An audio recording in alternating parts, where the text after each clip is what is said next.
প্রতিশোধ প্রতিহিংসার রাজনীতি বাদ দিতে হবে।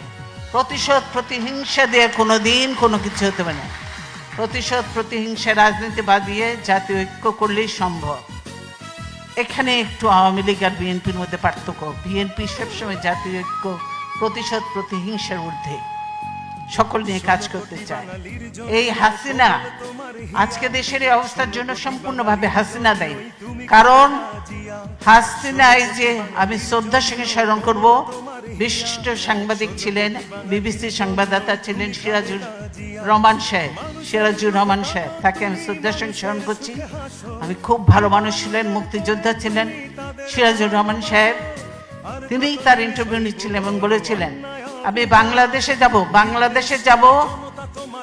যাব রাজনীতি করার জন্য নয়, প্রতিশোধ নেওয়ার জন্য। হাসিনা এই কথাটা বলেছে, উনি বলে এটা ঠিক হচ্ছে না, কিন্তু হাসিনা বলেছে আমি প্রতিশোধ নেওয়ার জন্য।